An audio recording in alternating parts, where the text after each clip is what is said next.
Why do we sometimes meet someone who feels so familiar, so right, so deeply resonant with our soul, only to realize we cannot be with them? Why does life or the universe itself place someone in our path who awakens something so powerful within us, and yet makes it impossible for the relationship to flourish? These moments shake us. We question ourselves, wondering, did I make a mistake? Did I just let slip a once-in-a-lifetime connection? But what if these encounters were never meant to end in romance? What if they were meant to awaken revelation? Carl Jung taught that our unconscious plays a silent, central role in how we form relationships. Much of what we see in others, especially in love, is not really about them. It's about us. Our wounds, our longings, our unmet needs. When someone feels profoundly significant, it's often because we are seeing a reflection of our own soul. Jung called this inner image Anima or Animus, the counterpart within us. When we meet someone who mirrors it, the experience feels electrifying, almost spiritual, as if this person completes us. But in truth, they are simply showing us what already lives inside us, waiting to be integrated. That's why such encounters feel destined. It's the unconscious recognizing itself in another. Yet here lies the danger, mistaking projection for permanence. The connection is real, but it may not be meant to last.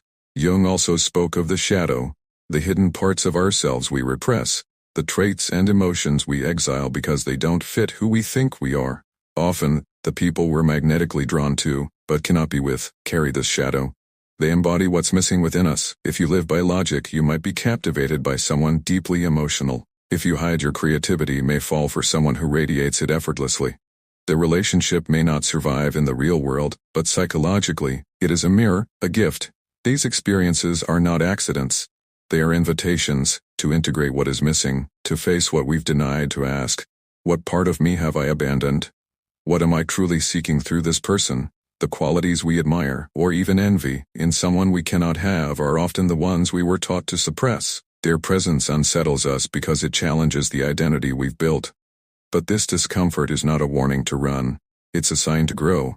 Attraction, in this light, is not about possession, it's about evolution.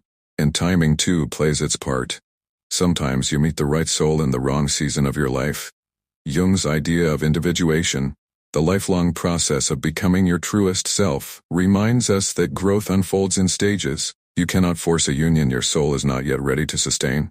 And here enters synchronicity, Jung's term for meaningful coincidence. Meeting someone who stirs your soul, even if you cannot stay together, may not be random. It may be a message from life itself, revealing where you stand on your inner path. Relationships that cannot last are not failures, they're signposts.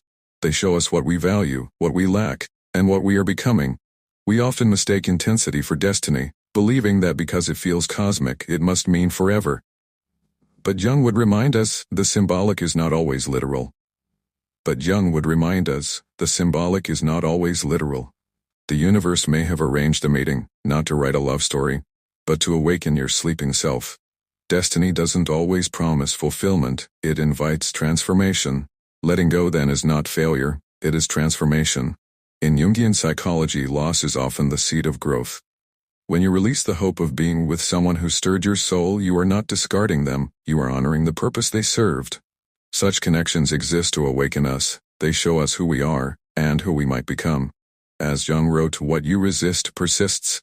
True release is not forgetting, it's integrating. You take the growth, the clarity, the light, and move forward. Only then does pain shift into understanding, obsession into peace, heartbreak into wholeness. You realize they were never meant to stay, they came to open the door to your own becoming. When the universe sends you someone you cannot hold on to, it is never meaningless. It's a moment of profound significance, a step in your soul's evolution.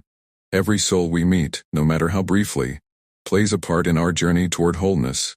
Sometimes one fleeting connection, one conversation, one look, changes us more than years of ordinary living. The person you couldn't be with wasn't meant to walk beside you.